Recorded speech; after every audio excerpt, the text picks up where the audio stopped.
Today on a special MuscleCar Search and Restore edition, we help this old Monty shed her top and show you how to permanently delete the vinyl nightmare that came on so many old cars. Then our giveaway Monte Carlo G-Machine gets a brand new look with the help of several volunteers to get it painted.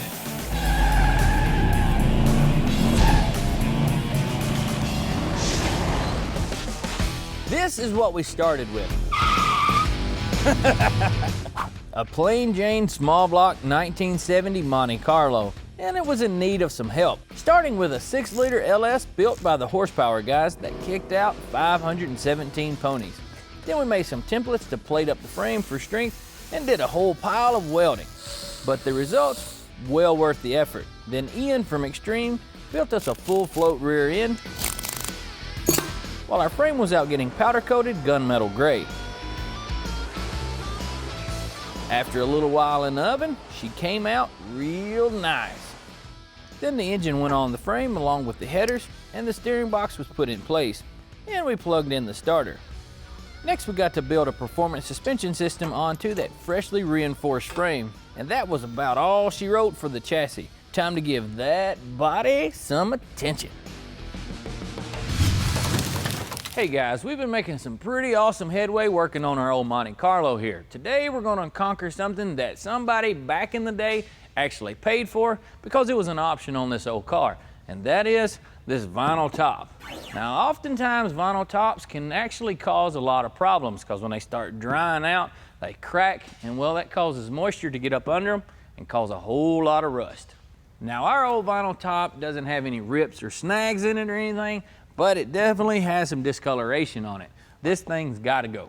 Now the first order of business is getting this trim off, and to do that, I'm going to use a simple putty knife. I'm going to start out here in the middle of this piece of trim, opposed to here on the corner, because there's a lot more clips right here closer together. Whenever you start in the long spot of it, well, since they're further apart, it gives you a little bit of wiggle room just in case you need to twist this piece of trim some. I'm going to slide this little putty knife down off into the trim and then slide it up till I find a clip. Yep, I got one. I'm going to push it forward to release the clip, and then find another one.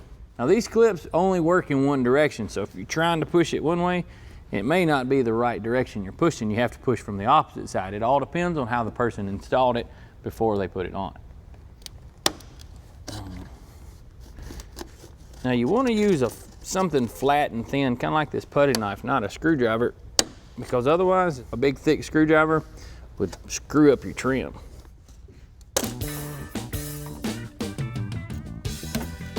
Taking time to remove this stuff gently can save you some time on bodywork later. If you get a little too aggressive with prying the trim off, you can gouge your car all up in the process.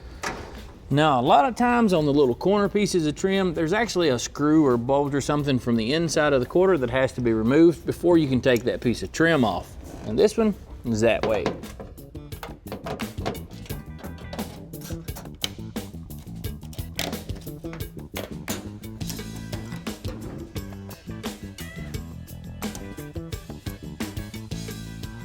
Now with the trim out of the way, it's time to start removing the vinyl part of the top. There's no real graceful way to do this except for just to peel that stuff back.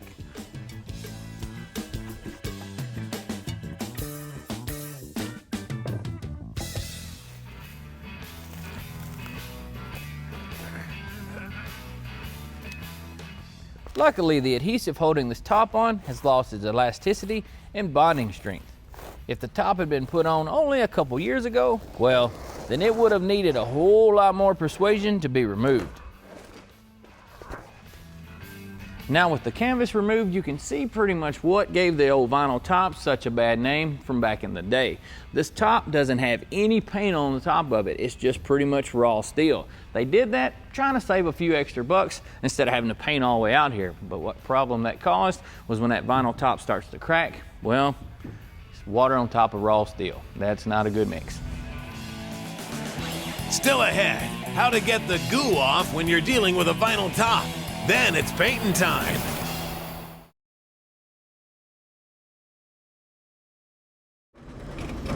Hey guys, I'm glad you made it back. We've got the trim and the vinyl off of our roof on the Monte Carlo, and we're ready to start taking off the rest of it.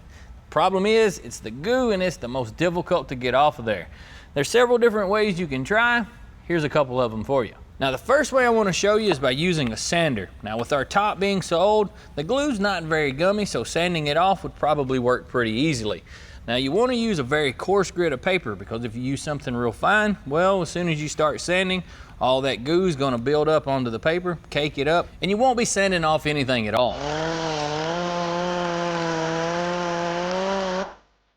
You can see it's just balling up, so it wouldn't take very long at all.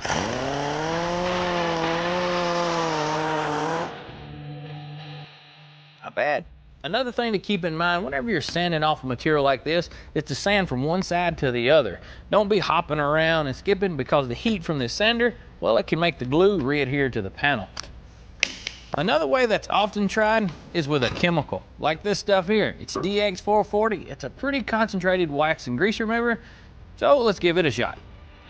I'll use a Scott Pro shop towel to hold the solvent in place instead of just letting it roll off the panel. It also helps to keep it from evaporating so quickly so that it has time to loosen up the adhesive. Well, those two seem to work pretty good. I've got one last one to show you. Now what we've got here is pretty much a razor blade with a push handle on it. You just want to lay it on the panel. Try not to dig into it, and then push right across it.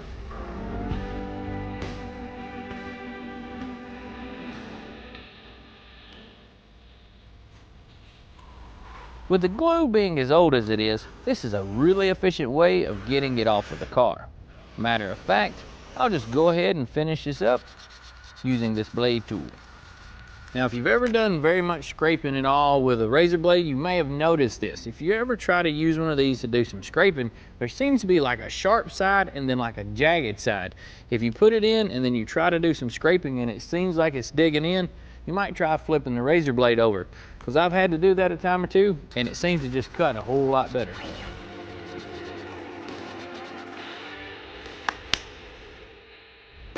Now we went ahead and covered up our glass because we don't want to run any risk of messing it up, because the next thing we're going to do is get rid of these little bitty old T-studs that hold the trim on. Now you may run into some that look like a little pop rivet, but hey, the order of business is still the same on them. We're going to use this grinder. Ain't a whole lot to it, so y'all watch out.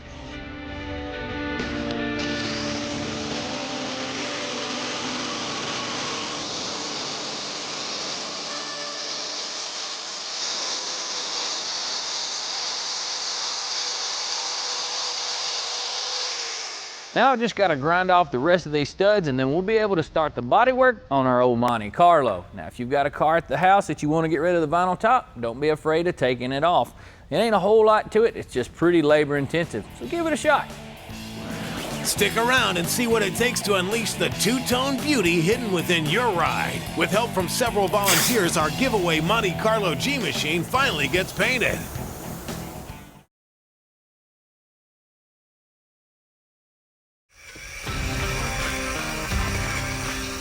Hey, welcome back. We're going to pick up this next stage of fun with some lizard skin thermal insulation on the bottom of the body.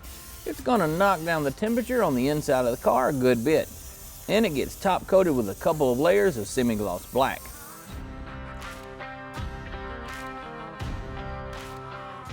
As for the bodywork itself, we've got a long way to go and a short time to get there.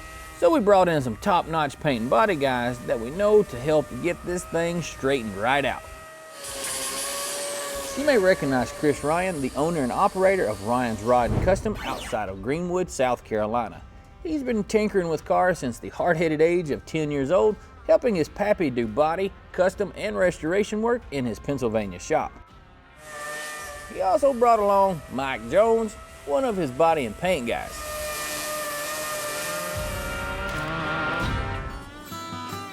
After we get all the old paint knocked off the metal, it can make its first trip back into the spray booth for some filler primer.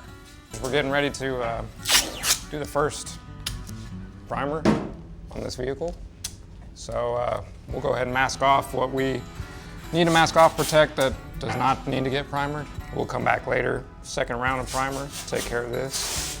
Once we get it ready for paint, we'll go back in, make sure everything's prepped, ready to go. Tony Cano runs Evo Time Customs out of Fort Worth, Texas, doing anything from classic restos to mini trucks and much, much more. He opened his shop after he was inspired to strike out on his own by his late friend, notable builder, Chris Burchill. Boy, we sure are glad to have him with us. I'm the one right out of the gate that gets to lay on the primer.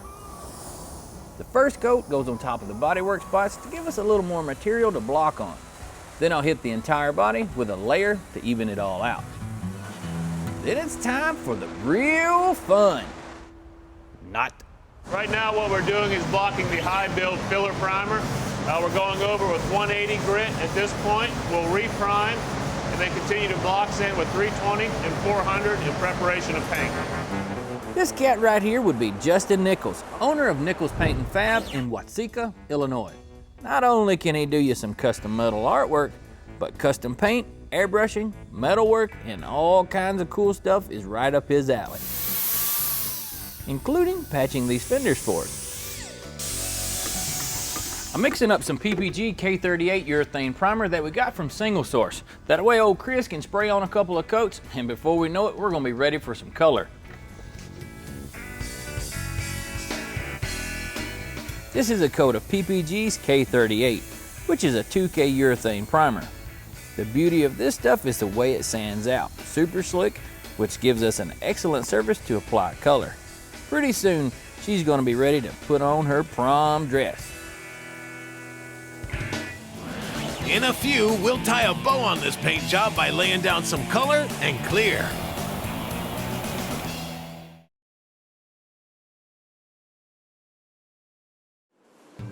Well, we busted out the little squirt bottles to wet sand this primer. And Tony's gonna show you how to keep those body lines nice and sharp. Give yourself a nice tape line. Get our block in 400, a little bit of water. Just sand right up to that tape line so we get a nice, crisp body line. Line up your line again for your body line. Same thing, just opposite way now. There we go. Nice crisp line. Now we can shape it the way we want it. Meanwhile, Justin's doing some Duplicolor guide coat on the deck lid. Right now we're putting the guide coat on the car, and what that's going to do is it's going to put the dark color in the low spots, and this is the final step, so this is what's going to make the paint job that much better. See, right here's a low spot, all these little holes, and this is what you want it to look like. Progress is really rocking on the Monte body now, and before we know it, the car's in the booth getting the jam sprayed body color. Mike was the man to draw the short straw, so he dove into a shoot suit and laid down some silver. All right guys, the next step that we're gonna do is where we're gonna marry the body and the chassis back together. That way we can do our paint job and have our lines just right.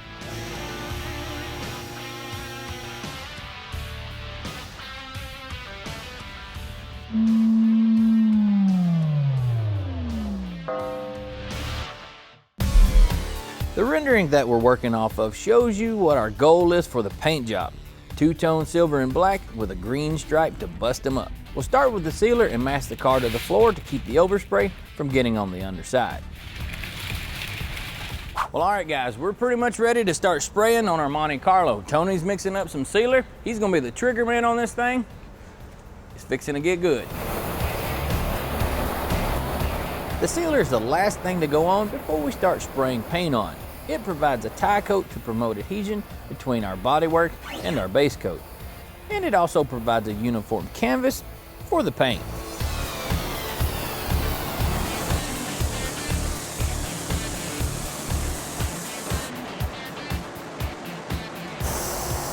Our first color to go on is this punch you in the face green, which is going to make up our stripe.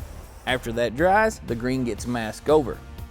This part is important and requires a steady hand along with a keen eye. It doesn't take much to wind up with a crooked line.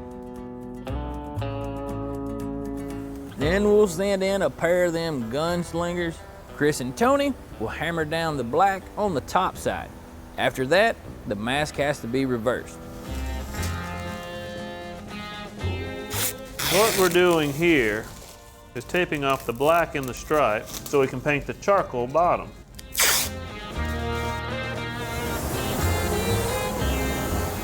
Then both of them jump back into the suits and lay down the silver on the side.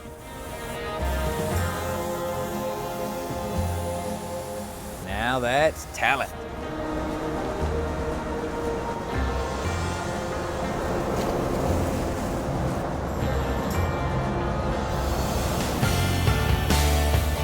Last but not least, the clear coat.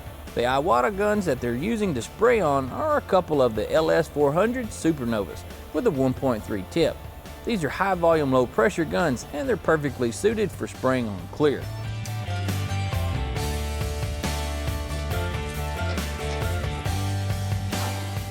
Well, we had to stay late several nights, but I tell you what, this old girl has made quite the transformation. This car is really starting to look like something now. That granny green done went bye-bye, and this two-tone look really gives the car a totally different feel. If you have any questions about anything you've seen on today's show, go over to PowerBlockTV.com.